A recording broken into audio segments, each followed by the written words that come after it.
Presidential primary contest continues with events this afternoon. Coming up a little later, Newt Gingrich from Georgia speaking about God and country, and a live look here coming to us from Hudsonville, Michigan, where Ron Paul expected shortly to speak to small business owners on jobs and the economy. A live picture for you here on C-SPAN.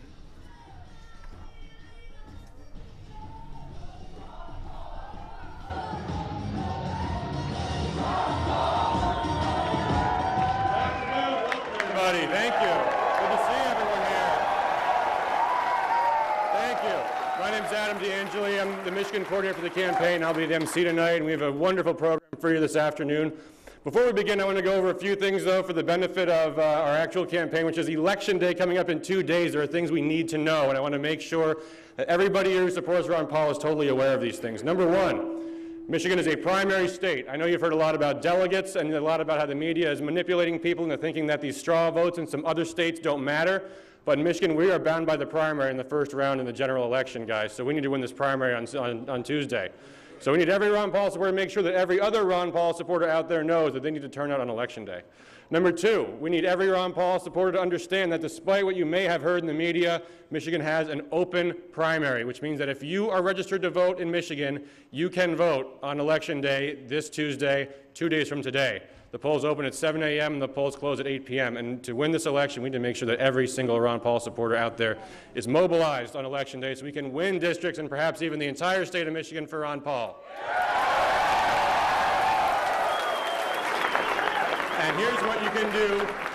Here's what you can do to make sure that that actually does happen. What you can do, number one, make a list of everybody in Michigan you know. That means not just the people you've spoken with this week, the people you went to high school with, the people you went to college with, the people you're in the service with, the people you go to church with, everybody. And you call them on the phone, and you ask them to vote for Ron Paul this election coming up on Tuesday. And if they say yes, then you make sure that they know to vote on Election Day this Tuesday. And if they say they're undecided, you persuade them to vote for Dr. Paul. And you talk to them on their issues, on their terms. And if by chance they say that they're more concerned about the little squabble between Mitt Romney and Rick Santorum, you point out that there's not really a dime's worth of difference between those two candidates. And it doesn't really matter which one of them wins on this Tuesday, but that Ron Paul wins on Tuesday. So with that, we have a lot going on today. I want to thank everyone for coming, and for our guests that are here. I'm proud to have had some say in some of the events that we've put together here.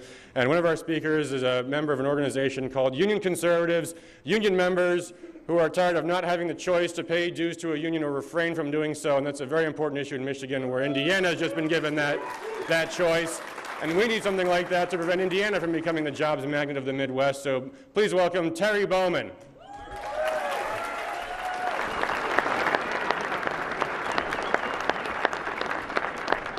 Well, good afternoon, everyone. I am so excited to be here on such a great day in Hudsonville for Ron Paul. I am a UAW member and have been for 15 years, believe it or not. And I'm the president and founder of an organization called Union Conservatives, a First Amendment organization that believes that every union member has a right to voice their opinion without fear of persecution, harassment, or ridicule. So a lot of you may be asking, Union Conservatives, that sounds like a contradiction. Is it? 40% of union members do not vote the way their union bosses demand them to vote. They vote their own conscience. They vote the way that they believe they should vote. That equates to over 6 million union members in the United States alone who are harassed, ridiculed, and persecuted because of their political beliefs. Now, we formed in 2010 with our 3 principles, which is basically strengthening unions through conservative principles, building an organization of truth-seeking voices, and bridging the gap, very important, between union members and liberty, because they do not have liberty on the union shop floor. So we're a First Amendment organization dedicated to bringing unions back from the spiral of far-left political activism that is spinning them to the edge of destruction. And one of our biggest issues is the right to work issue, because we believe that all workers, union workers, all workers should have the right to choose whether or not to financially support a third party as a condition of employment. So we're pushing the right to work issue in Michigan. We're out there fighting for workers to be able to choose for themselves whether the freedom of association or the freedom, conversely, to not associate with unions. So if you're a believer in freedom in Michigan, if you're a believer in liberty in Michigan, right to work is where we need to go. And we are so thankful that the Ron Paul campaign fights for these freedoms for workers all around the country. So we are so proud to be here today. And one thing you can do is to contact Governor Snyder, because Governor Snyder, even though he has said in the past that he would sign a right to work bill if it comes across his desk, he is backpedaling a little bit and saying that he doesn't even want to see it come across his desk. So you, as the grassroots parts of Michigan, need to contact Governor Snyder's office and say, we believe in the First Amendment. We believe that workers should have the right to choose, and it's a jobs issue, it's a freedom issue, and it's a choice issue. So if you could help us with that, and we thank the Ron Paul campaign for all the hard work that they do and supporting union conservatives. So thank you so much, and let's have a great day today with the Ron Paul campaign.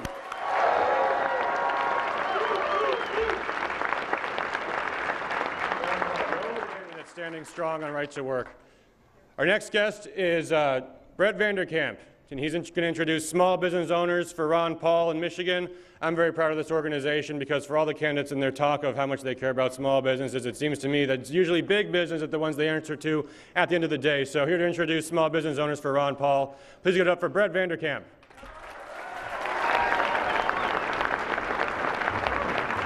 Awesome. It's great to be in a room full of liberty-loving folks and friends. So I'm just thrilled to be here. I'm here. My name is Brett Vanderkamp, president and founder of New Holland Brewing Company in Holland. Yeah. I like to say we've been brewing up liberty for 15 years. So thank you so much for being here. Hey, but I'm here to endorse, officially endorse Ron Paul today, Dr. Paul. And I'm here with some of my friends.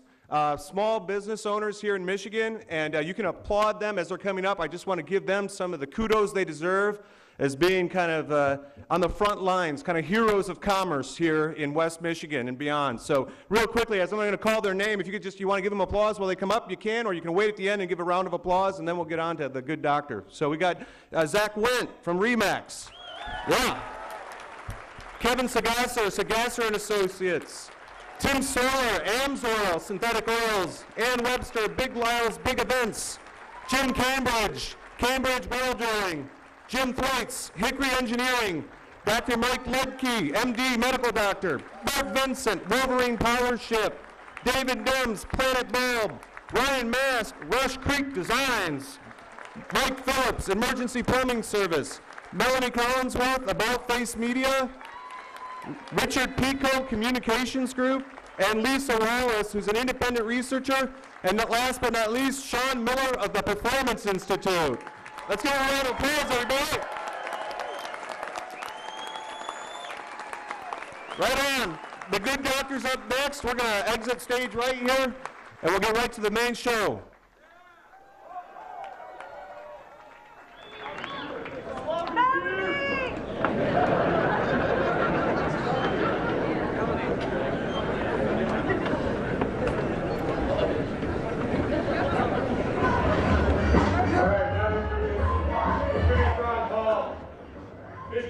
Congressman, please give it up for Congressman Justin Amash, ladies and gentlemen.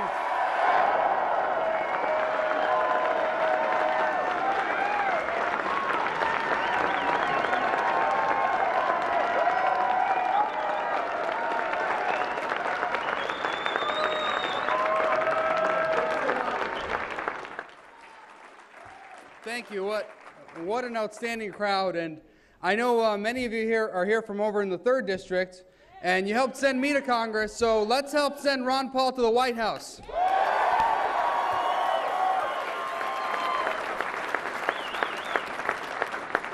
I had the honor and privilege of introducing Ron Paul last night at an event featuring our military veterans and service members who were supporting Ron Paul.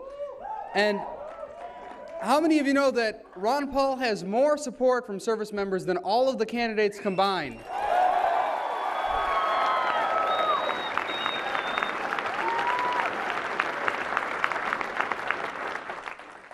And I think there's a good reason why the service members support him.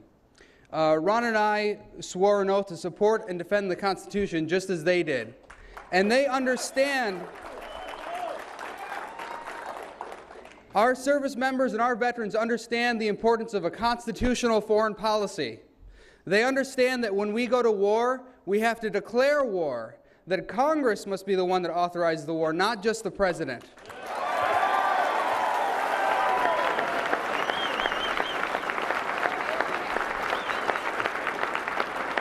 And they understand the importance of protecting our civil liberties. They understand the problems with the unpatriotic Patriot Act.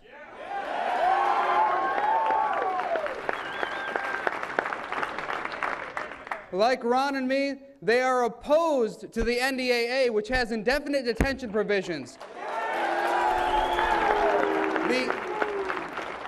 Our government should not be allowed to lock you up without charge or trial. They should have to go through the constitutional process.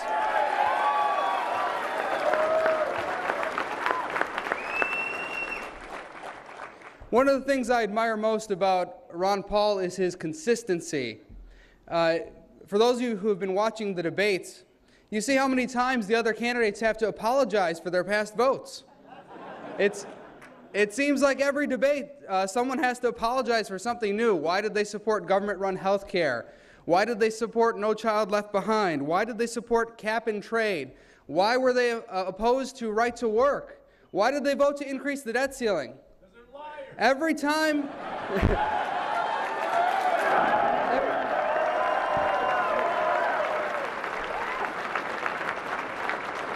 Every time we have one of these debates, they have to apologize. Ron Paul has never had to apologize for his voting record.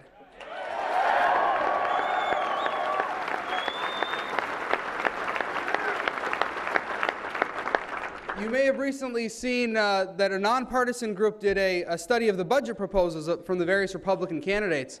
And 3 of the 4 candidates offered budget proposals that would increase the debt. Only 1 of the 4 had a budget proposal that would decrease the debt. Do you know who that is? Ron Paul has had a real impact on the Republican Party. It's brought liberty-minded people into the party like me. It's really changing the fabric of the party. If you look at young people, more young people support Ron Paul than any other Republican candidate by far.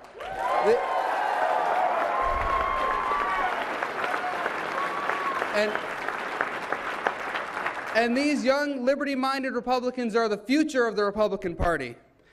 So I want to now welcome Ron Paul to the stage. He's here with his wife, Carol. So let's give it up for Ron Paul.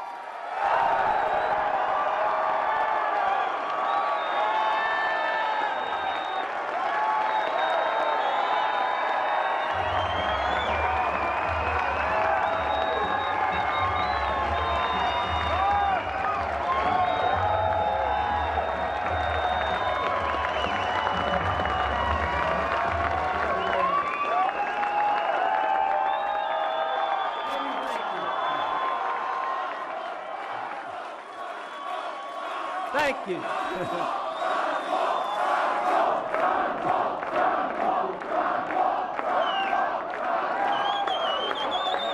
Thank you very much. Thank you. I'm so glad to see so many people here. Sounds exciting. Sounds like we have something really going right now. But before I get started, I do want to certainly recognize Justin Amash for that very nice introduction. And he makes it so much less lonely in Washington these days. And Justin, you know, has been there just the first term, but it you know, followed up from, I met him about 4 years ago. So the country is changing, the Congress is changing, but we have a lot more to do. What I say quite frequently, the people are way ahead of the Congress. Congress is still asleep, and that is our job to wake up Congress and the entire Washington. But also, it's a pleasure to be in the hometown of my brother, Dave Paul. He's a minister here in Hudsonville, and he's with me today.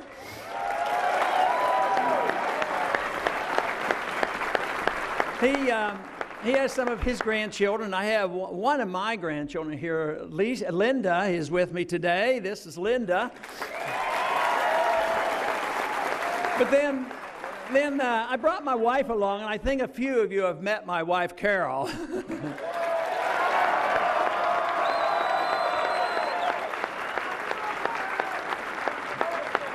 But it is so nice to see such a nice crowd. In Washington, I would on occasion give speeches on the House floor, but I never got applause, so that's why I like to give speeches outside Washington. It's much more fun. But like I said, the country is much further ahead, and I think this has been true for a long time. The people are way ahead of the Congress. I figure Congress is about 20 years behind. But what we need to do is turn the clock up, speed it up a little bit. We need changes quicker now than ever before.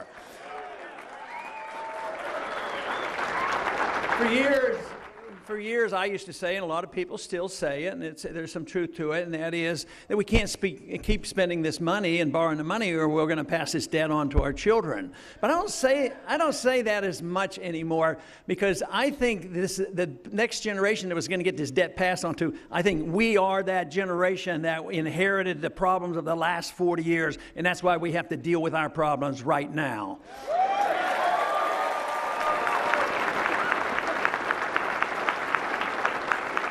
If I were to simplify our problems, I would say that we've gotten to this mess because we have sent too many people to Washington that have not taken their oath of office seriously and have not done what they should have. I think the people have been lax. They keep getting them reelected. So it's not all just the Congress and just the president. The people have been lax as well.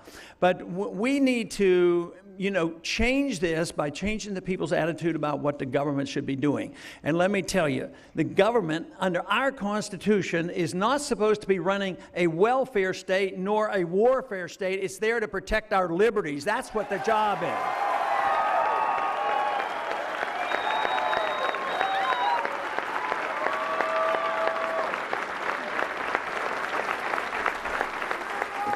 I think most people recognize the crisis now mainly for economic reasons. 4 or 5 years ago, the bubble burst. A few of us talked about that over the years, especially the Austrian free market economists. They have been right on their predictions, and they have predicted that this would come, and it did come.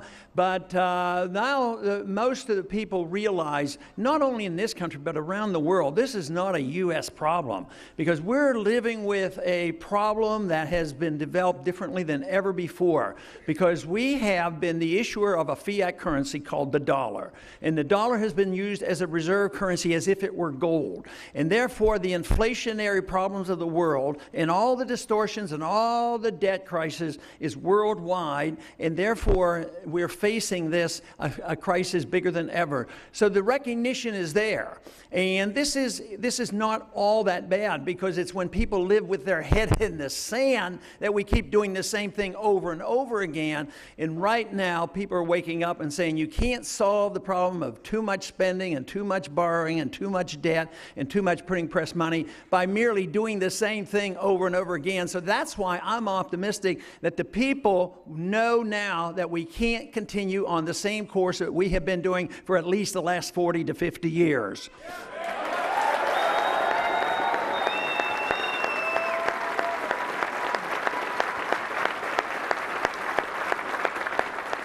The economy is obviously the big issue, and certainly in a state like Michigan, that is the big issue, and it has to be addressed. Some states do better than other states. There are some states in the South that do better than the states in the North, and it's not all accident. The federal government does a lousy job providing the environment necessary to be competitive and to be able to compete throughout the world, because they overtax, they overregulate, and they distort the economy with the inflation, distort the interest rates.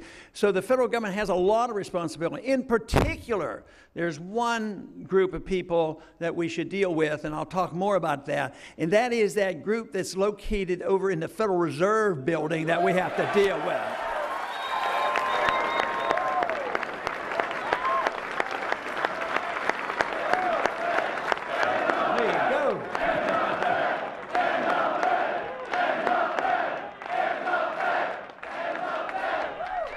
now that you want to talk about the Federal Reserve System, you know, it's been around for 99 years, and they've literally destroyed 99% of the dollar they inherited in 1913. So they're doing a wonderful job, and one of their mandates is a stable dollar and stable prices. I don't think they've done a very good job. The other mandate they have is low unemployment, and they haven't done a very good job there either.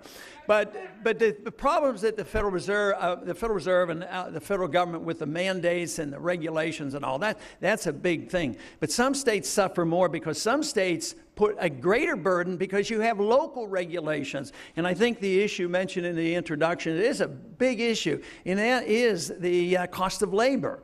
The cost of labor should be competitive. People should be able to, negotiate. And the contract is what's supposed to decide how workers come together and business people come together. There should be no laws prohibiting the organization of labor. Labor should have a right to organize and talk.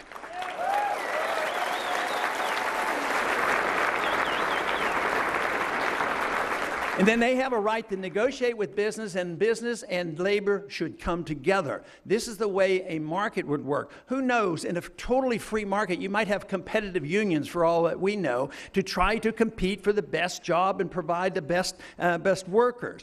But it's in 1935 when they didn't understand the Depression. They claimed the Depression came about because of free markets, capitalism, and the gold standard. So therefore, what did they do? They destroyed the gold standard and brought up a lot more regulations and destroyed the free market and gave us this intervention Keynesianism, which we've been living with for a long, long time.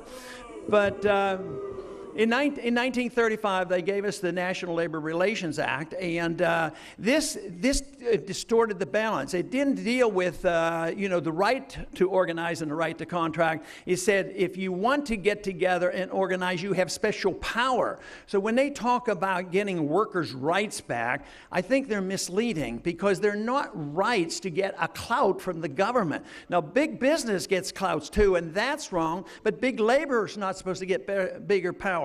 Now, the compensation that has occurred over the years, states have gone and tried to get around this by having right-to-work laws and tried to compensate for the special powers that have been granted to the unions.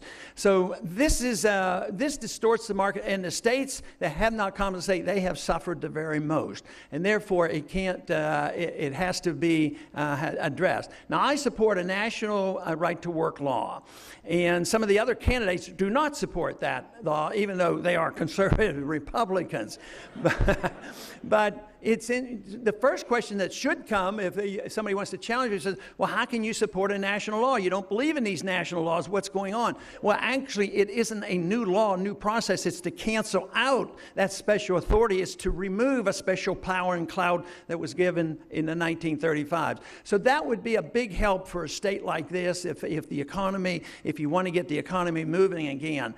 Just think of the companies that got into trouble in this breakdown just 4 or 5 years ago, the auto companies that got into trouble. There were a lot of auto companies that were in the South run by other companies, and they didn't have the same problem. So to put our head in the sand and say that this has to happen and persist. But even the bailouts of the company, it wasn't, once again, governments are supposed to be there to guarantee contracts, protect contracts, enforce contracts. So what did the government do? Come in when they bailed out. They took money from people they shouldn't have taken money to, and then given the money in the bailout and protected individuals that didn't deserve the protection. So the government should be restrained to protecting contract, protecting the marketplace, protecting private property, and they ought to reduce the amount of regulations, and they ought to give us a sound currency. That's what would help our economy today.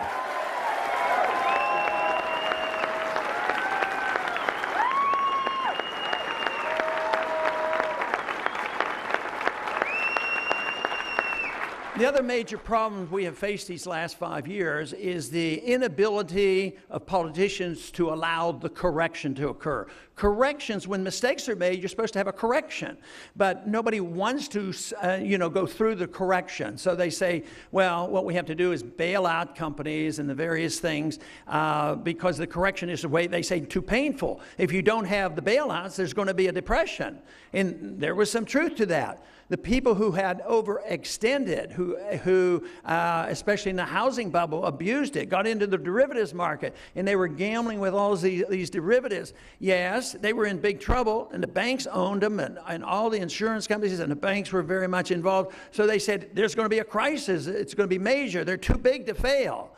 Well, the truth is, the free market tries to correct the problems of government. They should have failed. They're the ones who should have failed, not...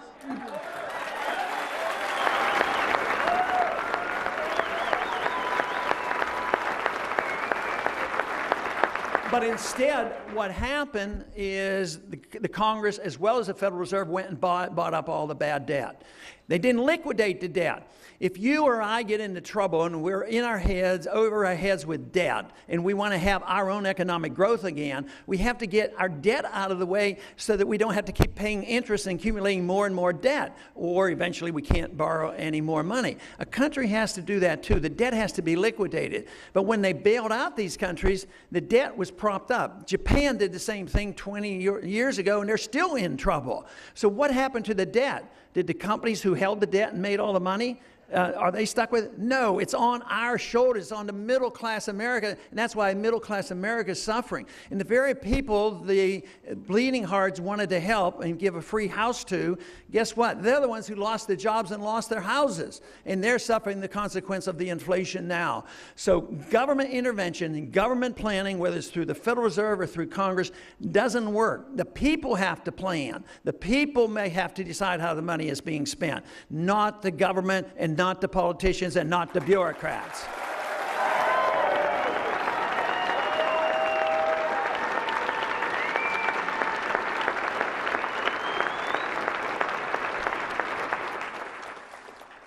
Today, though, we have not resolved that, and it is yet to come because this debt is still hanging. Not only that, is our government, our Secretary of the Treasury, as well as the Federal Reserve, have traveled quite frequently, and they talk to the Europeans all the time.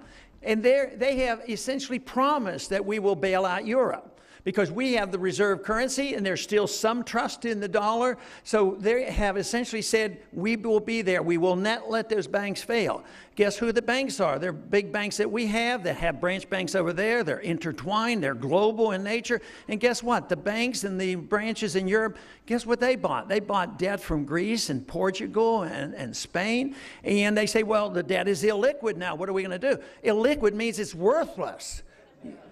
But they own it. They don't want to go bankrupt. So we're over there promising more that we will be bailing them out by printing more money. But the tough part of this, and they better wake up and understand it, is that you just can't do that forever. Eventually, what it does, it destroys the confidence in the dollar, and right now I think that is happening because now the money is starting to circulate. It's been produced and created in the last 4 or 5 years. You've heard about gasoline prices. There's one place in Florida, gasoline prices hit $6 the other day, and yet what does Bernanke tell us? Bernanke tells us there's no inflation.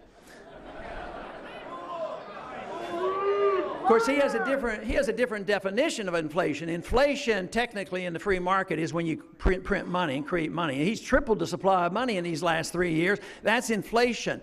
And then one of the consequences of inflating the currency are higher prices. So over the years, what have we had? We had high prices in the NASDAQ bubble, and we had high prices in the housing bubble. We have high prices wherever government gets their fingers involved. In education, prices of education much higher than the cost of living. Cost of medical care, it's very, very high, and then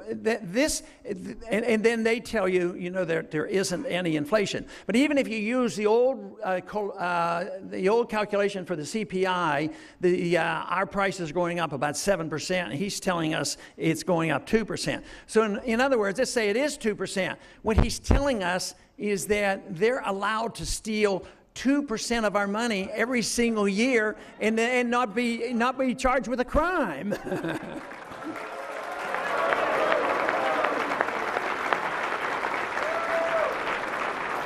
Matter of fact, I've asked both Greenspan and Bernanke in committee about this, about the morality of it and the economics of it. And they said, well, we have to keep interest rates low. We have to do this to keep the economy going. We have to look at the big picture. And some people just are going to suffer. Now, that is not very nice. Because guess who suffers? The very people who might want to take care of themselves, the people who save money, the people on retirement, people living on Social Security, because their cost of living right now is going up a lot more than 2%. So he says that's a consequence. Now, if you had a free market, you know what people might make on their CDs? It could be 6 or 7 or 8% because that's where the market would be. And but the other major problem when the Fed gets involved in artificially lower interest rates, it causes what we call malinvestment. People do things they shouldn't be doing. Even if you don't see the prices rising, they invest because they think there's been a lot of savings. They might build too many houses or build too many casinos down in Las Vegas and all the different things. So this is the mischief of the Federal Reserve, and eventually it'll be dealt with. This is not new. Destruction of money has been around for a long time, and inevitably when they finally destroy the currency, they always have to go back to something that people know about and they trust, and they go back, just as the founders went back. They had runaway inflation with the continental dollar. They put it in the Constitution. Only gold and silver can be legal tender.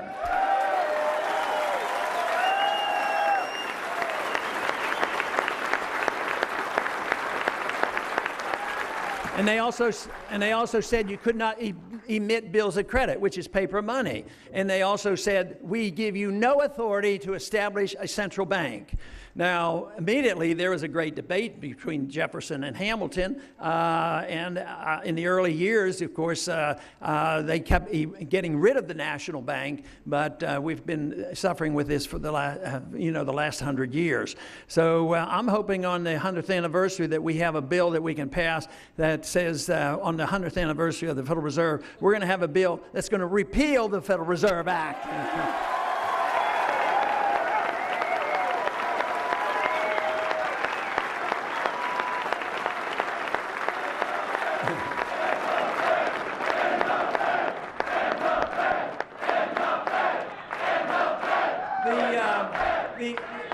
The other major flaw with a monetary system like this, it enables governments to grow in a sinister manner. Jefferson didn't want to even be able to borrow money, but he didn't win that fight. But if they taxed us for everything that they do, and we had to send them a check every month, believe me, this would all end rather quickly because the people would rebel. Matter of fact, just to make that point, I introduced a bill one time to repeal withholding taxes. Why should the businessman be a slave and collect these papers and fill out all these forms? But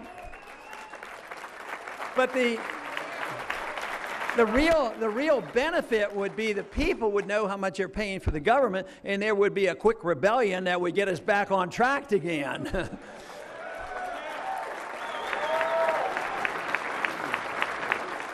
But because the borrowing can become noticeable, if you didn't have the Fed to monetize debt, the borrowing would push interest rates up, and then the Congress would have to quit spending because the more they spent, the higher the interest rates would go up. But we don't have that check. And so we have the Federal Reserve that just prints the money when the federal government needs the money. So it does hide things, and the victims are sometimes unknown. They're not known immediately, and they can get away with that until the end point when the currency is destroyed. But in the meantime, you might have decades of this. We went off the gold standard completely in 1971. These last 40 years have been nothing but a big bubble being formed. But during that time, just think of what has grown. The entitlement system and the warfare system. The military-industrial complex that Eisenhower warned us about, it's alive and well, and they're spending money. And the thing that really, even though I've studied this for a long time, I've been in Congress, and I know how so many of you feel, they're living with their head in the sand. They're in oblivion in Washington. They don't even, if they thought that the problem was 1/10 as serious as I think that it is, they would quit spending. That's what they should do.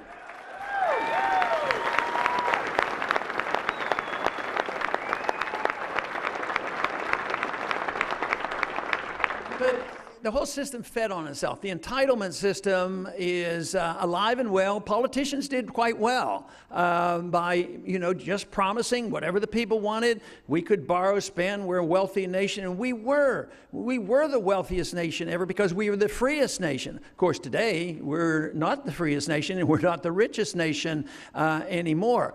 But the entitlement system got way off base because entitlement sounds like a good word. We would like to say we're entitled to our right to our life and to our liberties, but we're not entitled to somebody else's money.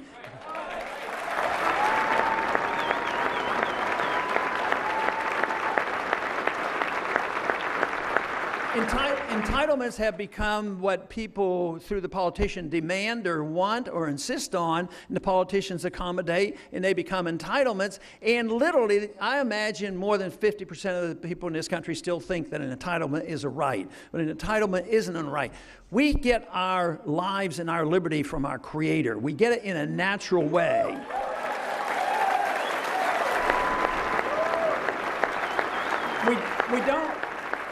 We don't get it from the government, but if we have a right to our life and our liberties, we ought to have a right to keep the fruits of our labor.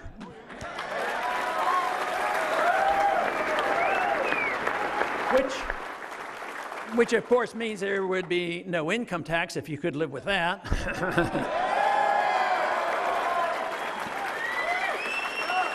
A lot of people will challenge me, of course, because I want to start off the first year with, a token cut of $1 trillion. And they say, and quite frequently, the questions are very sincere because they've studied only Keynesian economics. And I say, well, what will happen? We're in a recession. What would happen if the government quit spending $1 trillion? I said, well, think of it this way. It isn't so much that the government's the fact that the government's quitting spending $1 trillion. It would be that the government would quit spending it and the people would spend $1 trillion.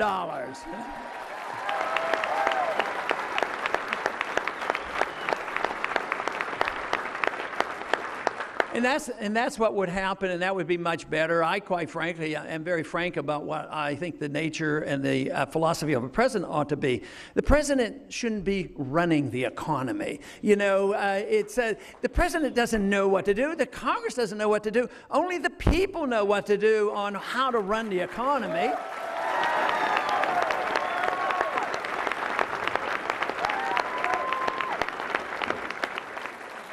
Now, I don't say that we can get out of this mess by snapping our fingers and everything will be perfect, but I know what we're doing is wrong and it's prolonging the agony, and it's going to be worse than our depression if we don't change our ways.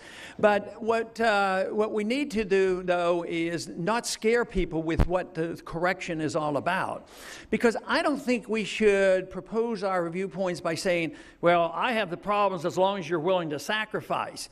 But why would it be that if I came along and talked to the businessman and to you in this audience and say, look, what I want to do is I want to deregulate you. I don't want the federal coming down in your states and having mandates. I don't think that's a sacrifice to have less regulations from the federal government.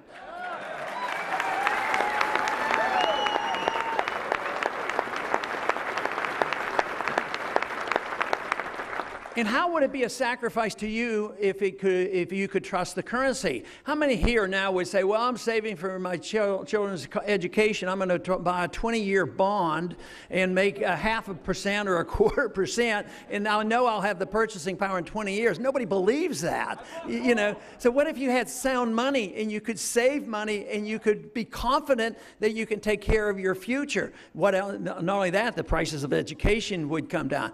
But why would it be a sacrifice to us if you didn't have any income tax? That doesn't sound like a sacrifice to me. I would think this would be wonderful.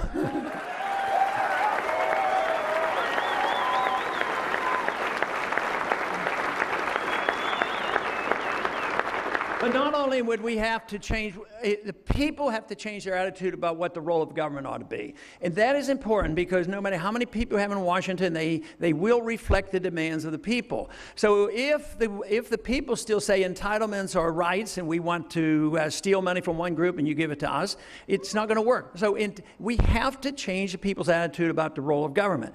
But there's another area that we have to at least address, and I believe we have to change to get this correction over with. And that has to do with what we're doing overseas.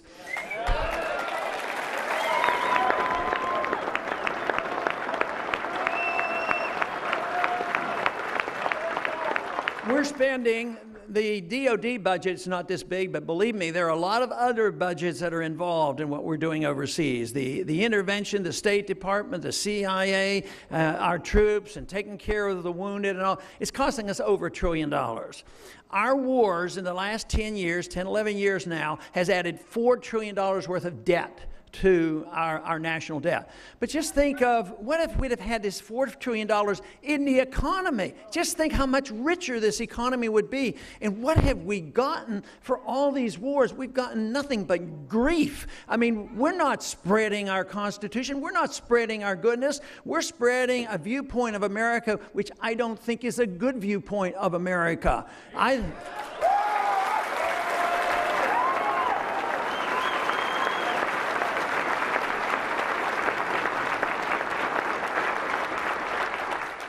A lot of people believe they have a moral obligation, starting with Woodrow Wilson, that we had to prove to the world that we were the most moral and most wise nation, and we had the right and the obligation to force our way and to teach other people. This though doesn't work. Using force to force our goodness on anybody cancels out all the goodness.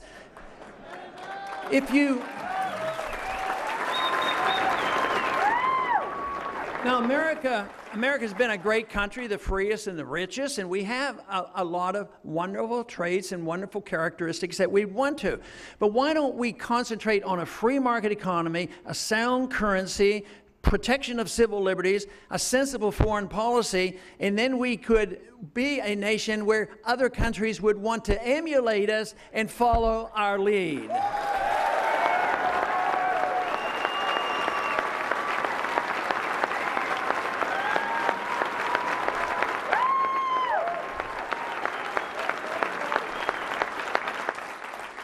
But unless we change our attitude, and that means the people, about how much we should be involved overseas, it's not going to happen. We're going to work to the bankruptcy, and that's not real far off. So my position is that it should be a lot easier for liberals and conservatives and independents to come together and cut overseas spending and cut these wars. That's what I think would be the easiest thing to cut.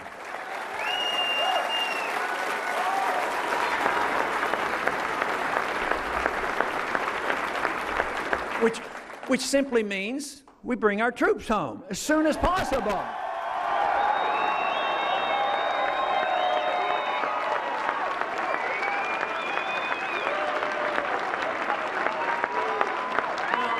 Now the other thing about this is that it's a way to work our way out of it. If we don't work our way out of it and have a dollar collapse, everybody's checks bounce. And then you have political chaos, and then I worry about our civil liberties.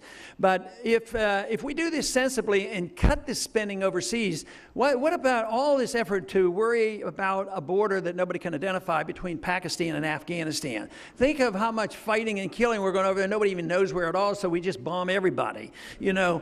But what about our own borders to the south?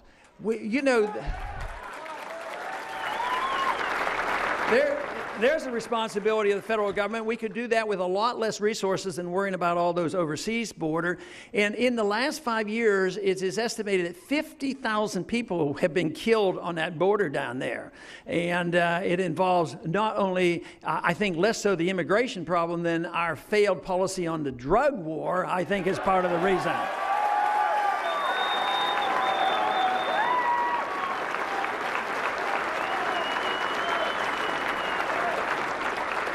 But we once again would have to change our foreign policy and adapt the policy that the founders gave us. And even up until the mid part of the last century, many conservative Republicans endorsed. And that is that we ought to mind our own business. And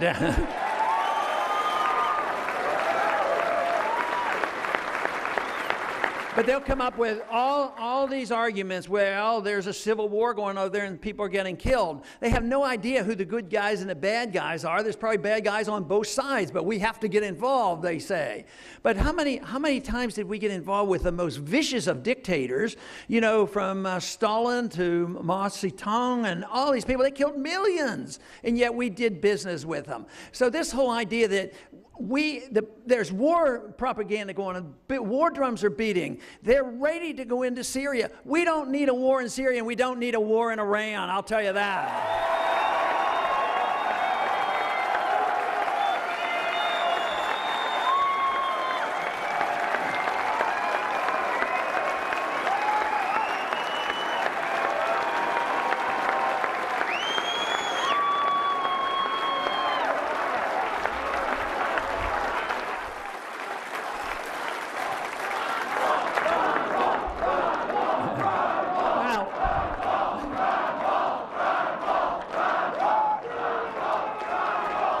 Now, the big economic advantage of this, if we decide to work our way out, which is what I'm working to do, and that is if you cut back, you don't have to cut child health care, or you don't have to cut benefits to the elderly. Some of those programs should never have been started. I'm not going to defend this stuff on constitutional grounds, but on practical grounds, if you want to deal with this and deal in a practical way, let's cut the spending overseas and try to take care of the people that we have taught for 50 years to become dependent on the federal government, and then work our way out. One of the proposals in my bill is to take care of the people who are dependent and need the help, but I would offer the chance, you know, to change the Social Security system, and for instance, to start off with anybody under 25 getting out of college. Let them get out of Social Security. Let them take care of themselves.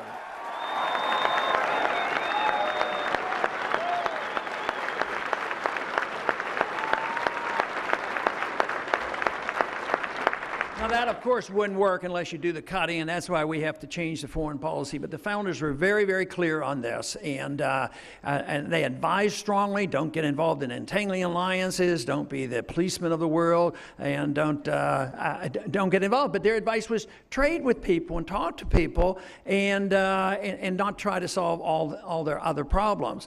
But today we do exactly the opposite. I think one of the most foolish examples of putting on sanctions, not at the time, but now. Don't you think sanctions on Cuba have been long enough? Other countries are doing business with them. Communism is dead. What I'm worried about is the current system of government interventionism and inflationism and the problems we have today. That's our real threat.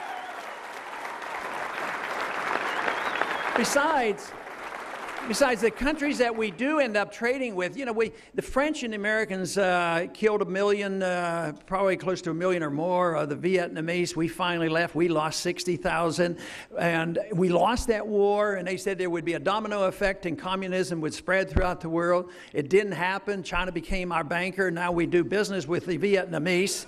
And just think of what's happened since we left there in the 1973 or so. Since we've left there, think of what happened with peace, what never happened with war. So why are we so determined, this country, to think that it is necessary? And you know, there's an economic theory behind this, which is a dangerous theory. The claim was that the Depression came because of the gold standard and capitalism. But we didn't get out of the Depression until we had World War II. Now that is foolish thinking, because war never helps your economy. It never helps.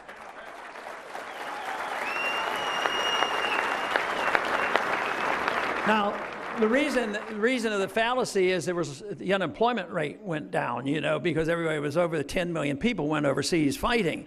But a lot of people argue with me about my $1 trillion of cut in spending because they've been taught, the Keynesian teaches, government's supposed to spend more money when you're in trouble. And they said that if you do this, won't this really hurt the economy? But think about it. If you have $1 trillion and you cut it, of course the people are going to get to cut it. But after World War II, 10 million military people came home.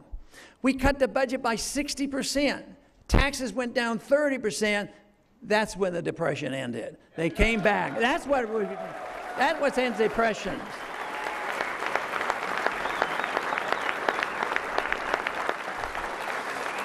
But when we come around to understanding that we do have a responsibility for strong national defense, we have to have a strong national defense, but the founders tried their best to protect us against the king going to war. But unfortunately, the presidents we've had in recent history have acted like kings, have not gotten the permission from you through your congressmen voting up and down for a war.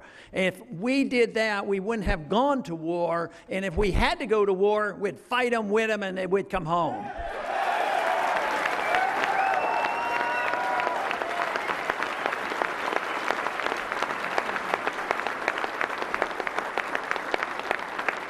You know, the Iraq War was fought, you know, as a consequence or a sequence from 9/11. It had nothing to do with 9/11 because there was no weapons of mass destruction, no Al-Qaeda there.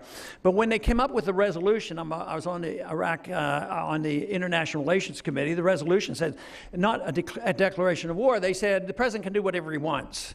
Essentially that. If you want to go to war, fine. If you don't have to. And that was how they reneged on the responsibility, which sort of upset me a bit. And so I introduced a substitute resolution and said, okay, I told the committee, I said, look, you guys want to go to war? I don't want to go to war. But I'm offering a resolution of a declaration of war. I said, I'm not going to vote for it, but if you want to go to war, you vote it up and down. Of course, oh, they were furious. Oh, no. And then they did voice vote and voted down. I said, I'm going to make you record the vote that you voted against a declaration of war.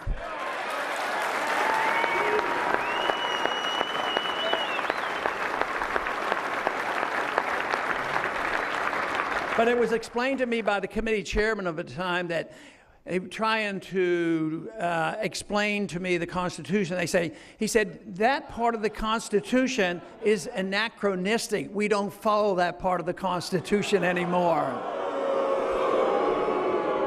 That tells you why we're in trouble today, because the Constitution doesn't mean a whole lot. They ignore it, the courts overrule it, and it's a real mess. We got into this mess by not following it. We could get out of it by sending only people to Washington that will obey the Constitution.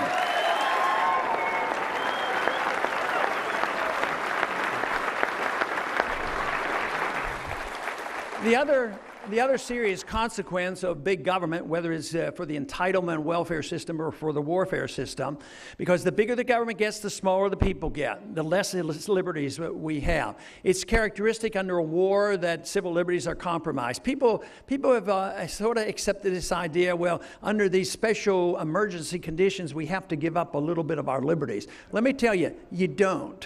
You don't have to give up liberties to be safe.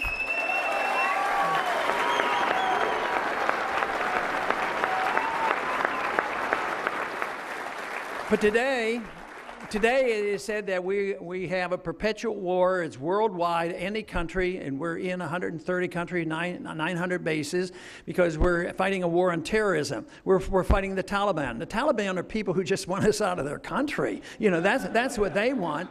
But the war is worldwide.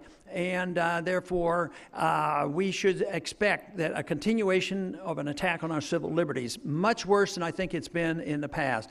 Today, of course, immediately after 9/11, I voted for the support to go after the Al-Qaeda. That is proper, even though I saw our foreign policies being seriously flawed, contributing to that problem. But they attack us, we got to deal with it, we go get them. But we didn't even catch bin Laden for 10 years, and we went and occupied 2 countries, and in a country that had zero to do with it.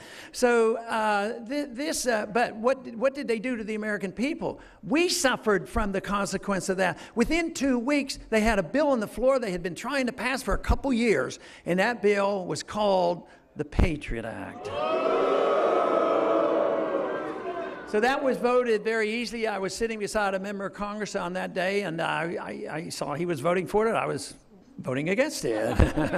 Voting against it. And I said, why?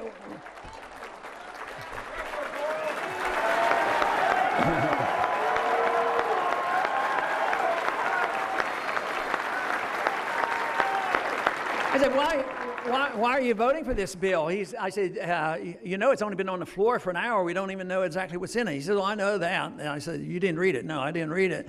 And I said, you know there's going to be bad stuff in there. Yeah, I know that. I said, why are you voting for it? He says, how can I go home and tell my people back at home that I voted for the Patriot Act right after 9/11? He said, that would be a difficult thing to explain. I said, but that's your job. Go home and explain it to them.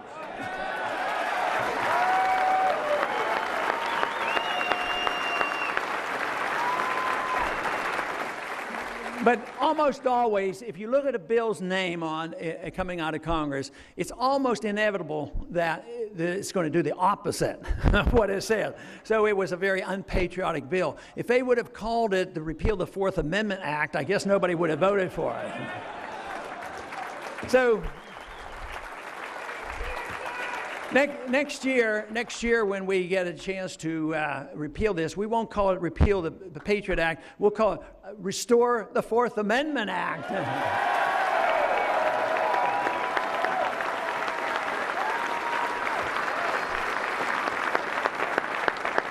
Then, of course, the TSA couldn't assume that they have a right to search, seat, and prod us all at the airport and sacrifice all our liberties and humiliate to boot. But, you know, a year ago, the president announced in this progress against our liberties, he announced that it is a proper procedure for the president of the United States to assassinate American citizens on his say. And to prove his point, he did it. He's done it 3 times already. But the Congress hasn't been much better. The Congress passed a bill. The president signed it on January 1st of this year, the National Defense Authorization Act which Justin mentioned because he was positively opposed to it as I was.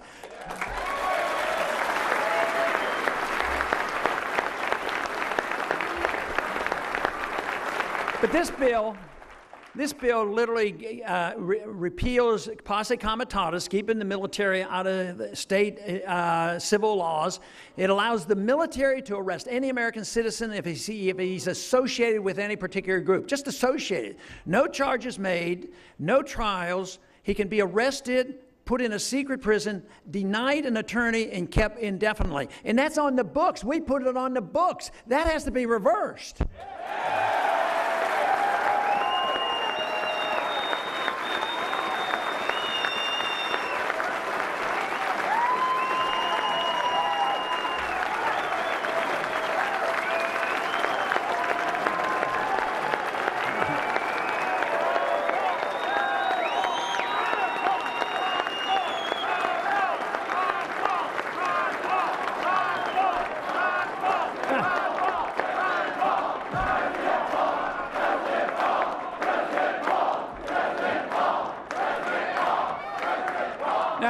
You'd think that was pretty bold on what they did, but there was one other provision that fortunately was removed. There was a provision that was in the bill and nearly passed, and it had gone through the House, and it was coming out of the Senate. But when it was on the Senate floor, and the provision said that if you are arrested and you are charged and you have a trial and you're found innocent, they could still keep you indefinitely in a prison. But fortunately, there was a senator from, I think it was Kentucky, that got that removed.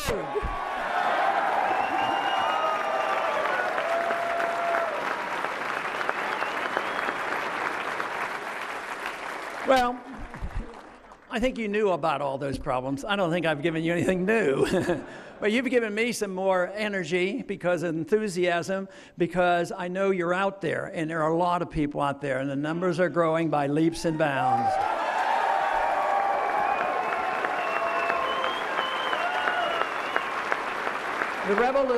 The revolution is alive and well, and it's an intellectual revolution, and let me tell you, there are a lot of young people wanting to lead the charge, and that's great with me.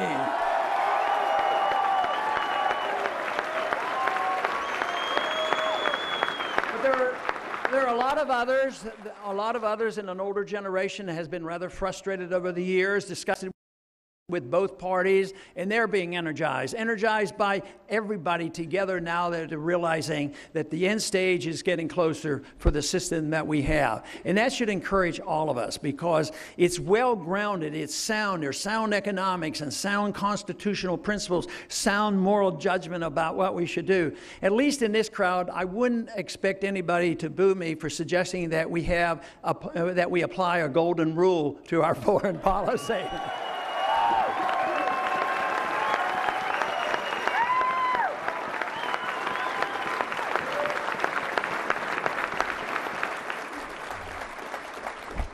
You know, John Adams said that what we need is a tireless, irate minority. We don't need the majority. You need a minority because that's the way it is all the time because they energize the rest of the people. So it's never what we have today, and even under communism, you don't have 51% voting for this. It's a irate majority, a minority that emphasizes this. But this is what we have today. We have it, and it's growing, and we are influencing other people. We are in transition. I think Justin coming to Congress is representing this. There's going to be a lot more people coming to Congress.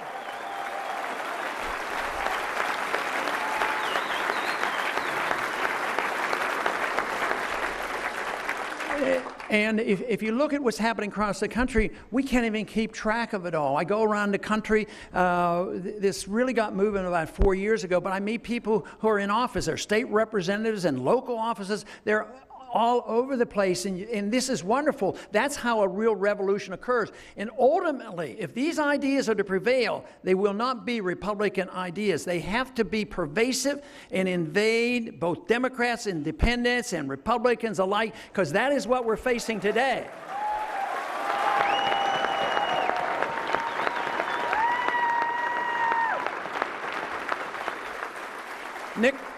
Nixon said it all when he claimed that the reason why he had to get us off the gold standard and put on wage and price controls, he said, we're all Keynesians now.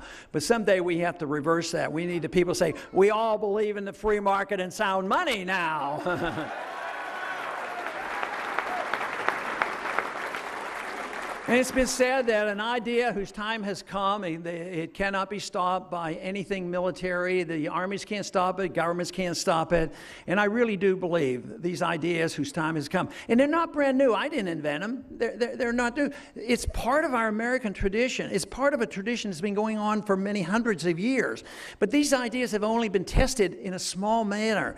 But the best test has been here in this country. And then we became the wealthiest and the largest middle class ever. And now, of course, the middle class is shrinking, and we're greatly in debt. We're getting poorer. So our test is going to fade unless we pick up those pieces and refine it. We don't have to go back to anything. We don't have to go back to the 19th century gold standard because there's a better understanding about gold and money than there ever was. There's better understanding of economic policies, entitlement system. So this is the reason that we put this, if we put this together and bring people together, this is going to work. And that is what freedom does. It brings people together. We'll never agree on how we want to use our freedoms because we'll never agree in a room like this. There might be 50 different religious values and some with no Christian religious values at all. But freedom answers the question because we don't impose ourselves on other people. You do what you want.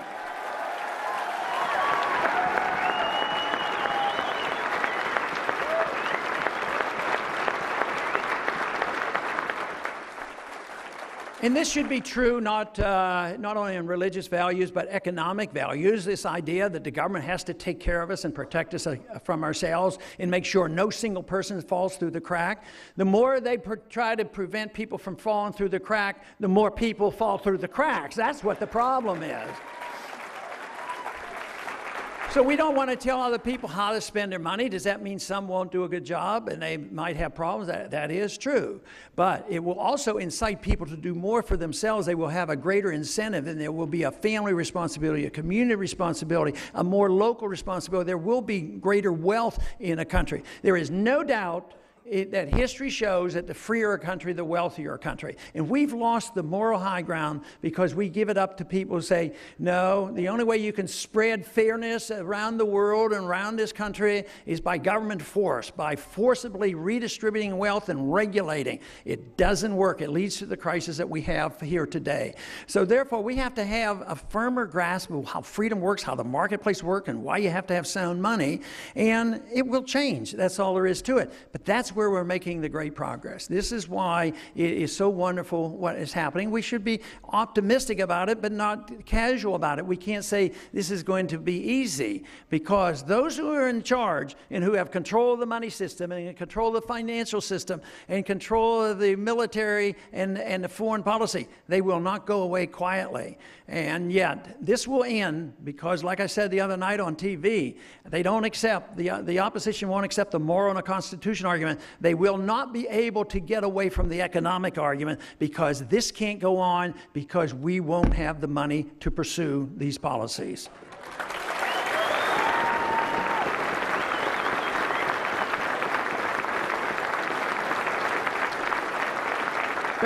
Benjamin Franklin once said, those who expect to enjoy the fruits of liberty must, like man, undergo the fatigue of supporting it.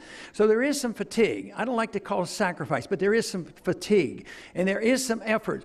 So in many ways, those of you who would come to a meeting like this have a greater responsibility, because the masses out there will not be understanding the same things that you do. So if you understand this, you have to bear the burden of the responsibility of doing something about it, because it's a greater burden. But if you believe in it, that's what has to happen. And a lot of people come up to you and say, okay, what do you want me to do?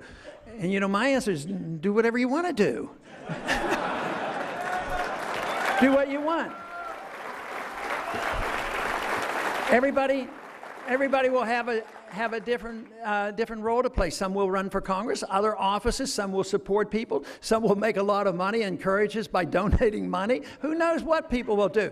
But I think the most important thing that we all do, which I try very hard to do and continue to do, which I learned early on, is try to understand how you can place these arguments down and compete with the arguments. So it's education. Ultimately, education is the test.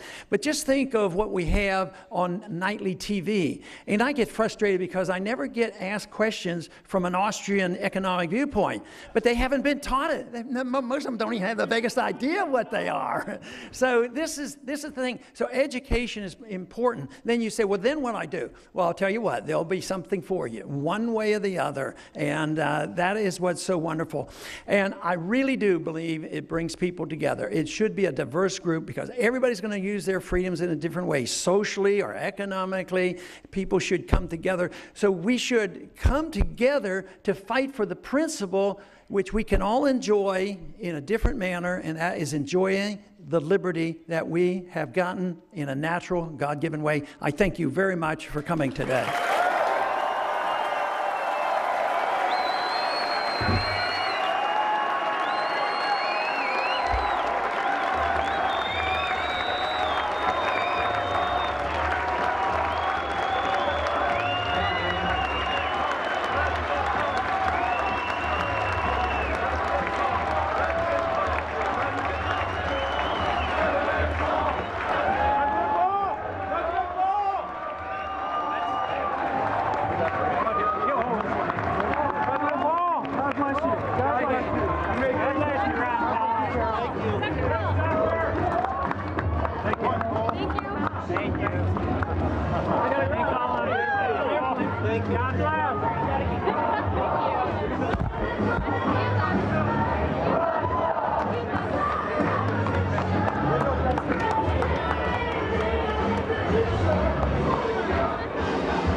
Yeah, I don't know where it's at. Well, two down, one to go, huh? You have your,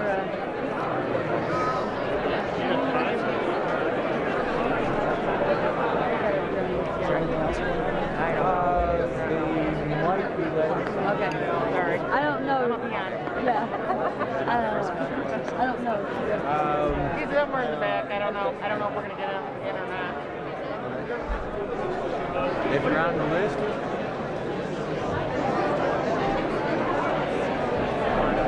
What news are you with? And we are live this afternoon at a Ron Paul event coming to us from Hudsonville, Michigan. He has just finished speaking. He is meeting with some supporters now, and then it is expected he will speak to reporters, and we are standing by to have that live for you. Coming up at 6 o'clock, we'll also have Newt Gingrich live from Georgia. He is giving a speech on God and country. Live events for you here on C-SPAN. Yeah, she was just here. I think she got in the back somewhere. She was nice.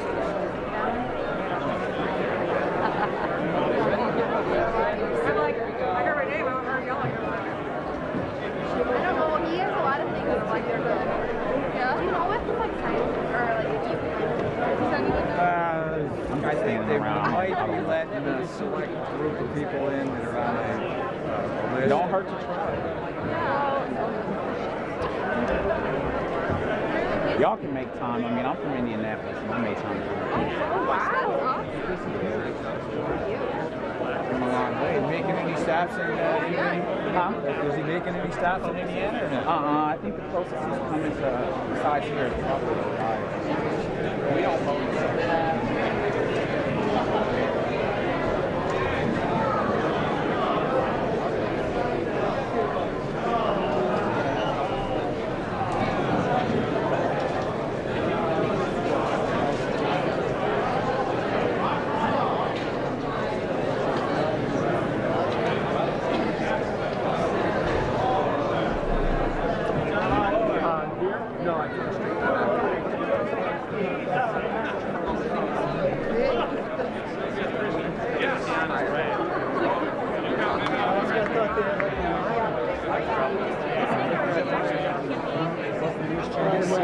Oh, you are okay. I'm trying to figure out what happened to the Yes guy. Yeah, or let's see who they're spinning afterwards. I know it. Who are you here with? 13. ABC, yeah.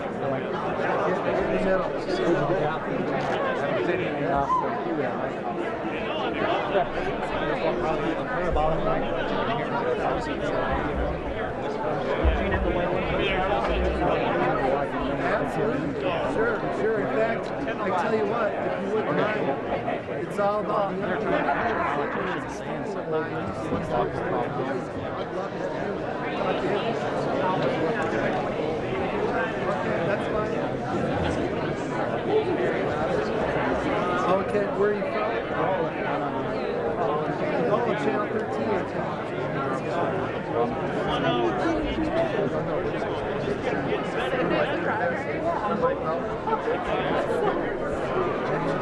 What he does.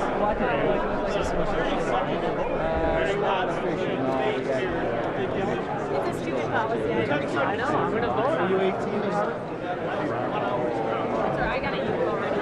Okay. This one man's from Minneapolis? No, Indiana. Interesting how How long did it take you to get here? It took me about 4 hours. I got that in last name You going to college down here? Yeah, I go to Ivy Tech.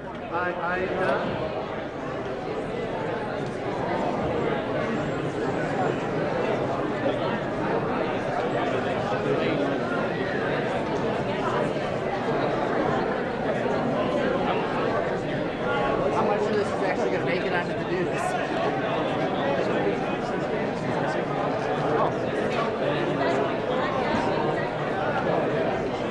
Is that mine or is it going to be live?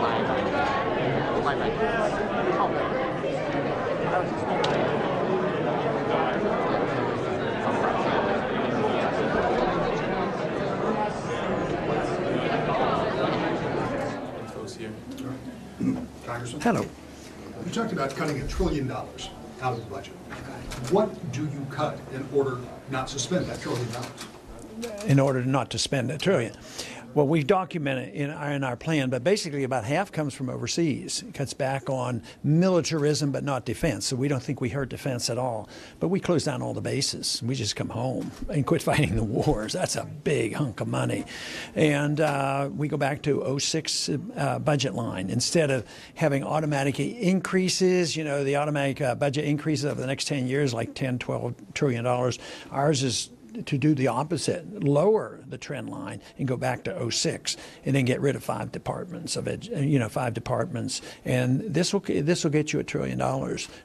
If you cut the spending by $1 trillion, how long does it take you to do away with an almost $16 trillion debt?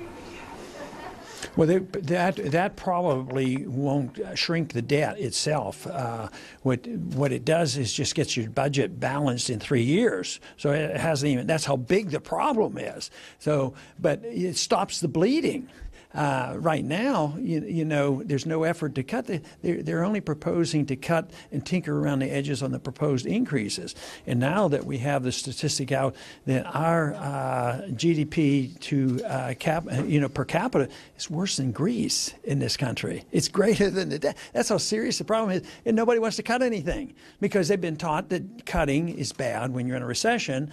And I try to make the point that after World War II, exactly the opposite occurred. You've been asked a couple times about this now with what Senator Santorum is saying is some sort of alliance between you and Governor Romney, and you've laughed it off. But given that you and the governor are different in so many ways, why aren't you going after him harder or bringing up some of the differences? I think most of that has been sort of concocted because, you know, I think my first ad was directed toward him as a flip-flopper, and I don't hesitate to say that there's not much we agree with, maybe partially on taxes. At least he wants to go in the right direction and cut some taxes.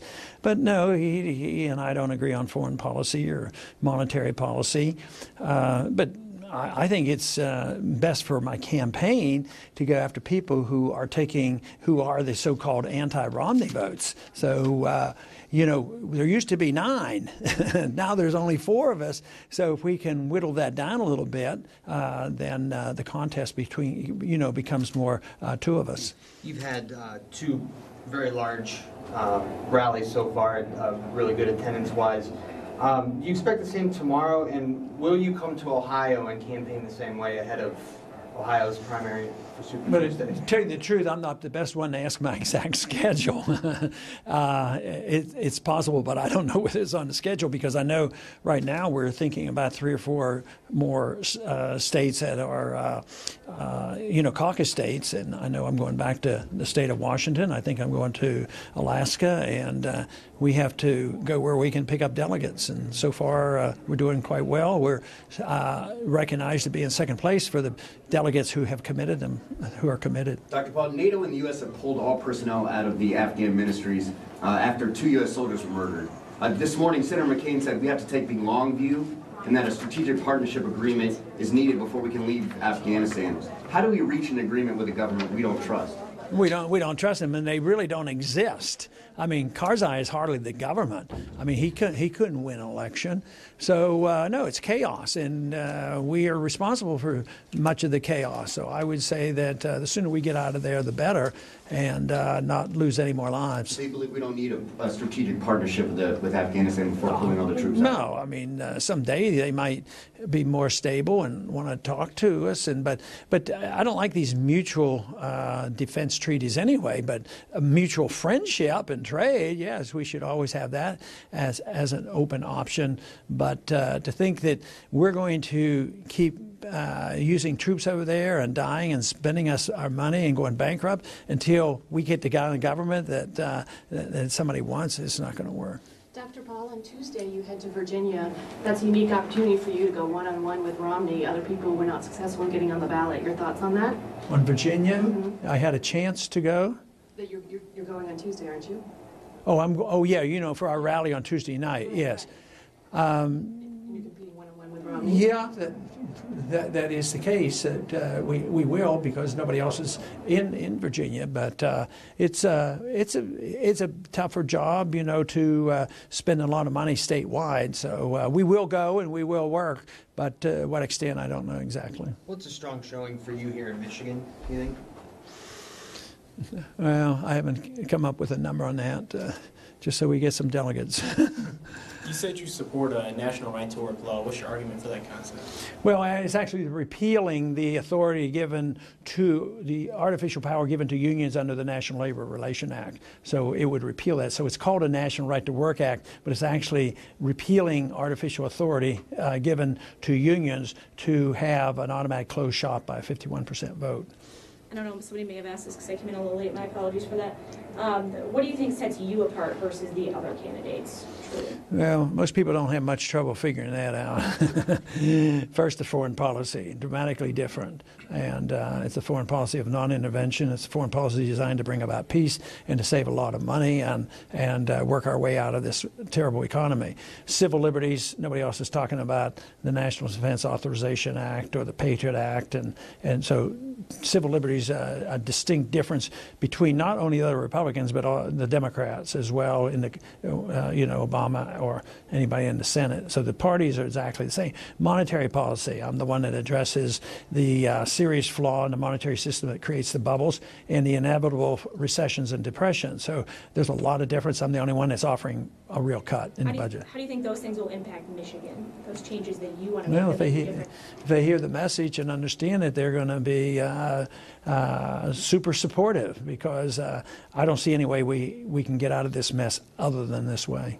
Congressman, Mitt Romney has been running second to Rick Santorum in a lot of polls in this state, and Newt Gingrich has suggested that Romney should just drop out and forget it all if he can't even win his home state. What are your thoughts on that?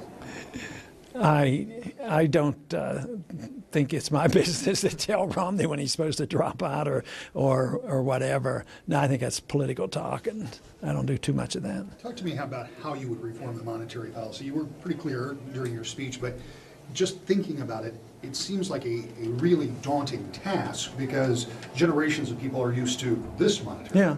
Well, the daunting problem is continue to do what we do and have runaway inflation and destruction of a currency. That is what people should fear. But even though the Fed is popular, and I talk about the Fed, my position, if you read about it, it's not quite that way. I think the Fed will self-destruct and it'll disappear someday. But I advocate competition with the Fed, allowing parallel currencies to operate like they do worldwide. You have euros and yens and dollars. Well, you could do that domestically. And then if people didn't want to save in a Federal Reserve note bond because it just loses value, maybe they could save in a gold bond. And this is something that allows a transition period. But if we were serious and wanted to move more quickly, you could look at the history after Civil War. They went off gold in 1861. They had a Restoration Act in 1875. It took 3 years. They quit printing money. They didn't have debt, and they withdrew some greenbacks. And the gold price went like from $200 an ounce down to $20 an ounce. It was a total non-event. But conditions were different. It wouldn't be that easy today, but that's available if they did what I say about spending cuts, you know, bring the troops home and have a different foreign policy, change the entitlement system. You could do that, but right now the best thing is to allow people to use constitutional money. Today, when people try to use gold and silver, they can get arrested because the Federal Reserve note, which you can't define, nobody knows what a dollar is. There's no legal definition of a dollar. It used to be defined in terms of gold, but if you start using gold and silver as money, you get arrested, and your gold and silver can be confiscated. Okay. Thanks, guys. Very good. Did you say your brother lives here in Hudsonville? Yeah, he's retired here. He had a church in Detroit for 20 years or so. He's been over here about 10 years, and he was an assistant pastor. And he's with me today. But that's not why you decided to campaign in Michigan, I guess. Hardly, because but it was nice that we could come. Sure. I mean, we did, because he doesn't live too far from here. But we have 3 events tomorrow, you know, across the state. Did you stay there? Did you stay with your brother? Yeah, we did. Thank you, sir. We don't see each other very often. Thanks, Rick. Good seeing you again. Thank you. Thanks, Dr. Paul. Ron Paul in Michigan today, live, and the Michigan